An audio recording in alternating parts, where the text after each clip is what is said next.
Ada seseorang lelaki, seorang rahib, seorang monk yang menyembah Allah Subhanahu Wa Taala dalam masjidnya selama 60 tahun. Seorang wanita datang di hadapannya dan dia mula jatuh hati dengan wanita ini. Dan dia akhirnya melakukan zina dengannya. Dan dia hidup dalam keadaan itu selama 6 malam. Tapi apa yang berlaku pada lelaki ini, ketika dia menyedarinya itu, mata terbeliak dan sedang memberi perhatian sekarang dan ia berkata, bagaimana ini boleh berlaku? Kat mana aku ni sekarang? Bagaimana aku boleh jatuh macam ini? Jadi lelaki ini bukannya ditangkap. Wanita itu pula tidak hamil. Dia boleh je hilangkan diri dan okeylah mari kita berpura-pura ini semua tidak pernah berlaku dan tak perlu bimbangkan dengan orang yang akan mengetahui. Sebaliknya, lihatlah keikhlasan taubahnya. Lelaki itu sedar dengan sendirinya. Dia melarikan diri. Dia pergi ke masjid lain yang merupakan langkah yang sangat bijak. Anda tidak melarikan diri dari Allah Subhanahu Wa Taala kecuali melarikan diri balik kepada Allah Subhanahu Wa Taala.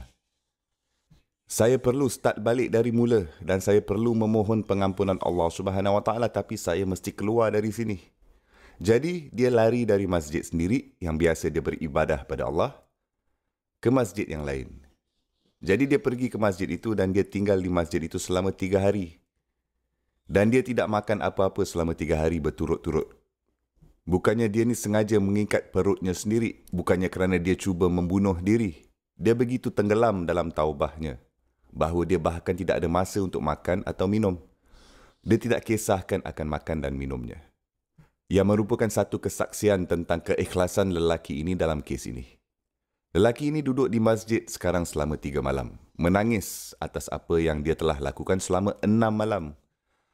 Malah tidak memikirkan tentang 60 tahun yang telah mendahului 6 malam itu. Kerana sekarang 6 malam itu mengaburkan semua 60 tahun ibadahnya kepada Allah Subhanahu Wa Taala. Dia memohon kepada Allah Subhanahu Wa Taala untuk pengampunan. Oleh itu beberapa orang memerhatikannya di masjid. Mereka membawa sebuku roti kepadanya dan mereka memberitahunya, "Ya fulan, jadi kamu belum makan ni, makanlah roti kamu ini." Dia membelahkan roti itu menjadi 2.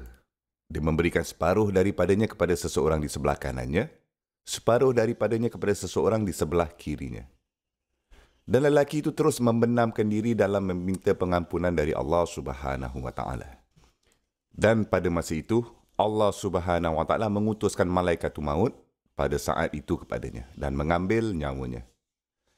Jadi dia telah meninggal di masjid itu dalam keadaan bertaubat, tempat dia bermula balik. Allah Subhanahu Wa Taala meletakkan ibadahnya selama 60 tahun di satu sisi timbangan.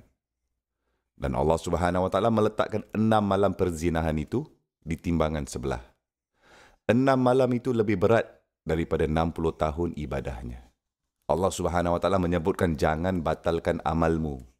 Kadang-kadang amal perbuatan baik dapat dibatalkan. Jadi 6 malam itu membatalkan 60 tahunnya.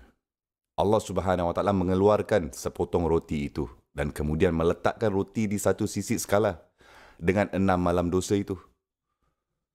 Roti itu lebih berat dari 6 malam perzinahannya dan memasukkannya ke jannah. Subhanallah.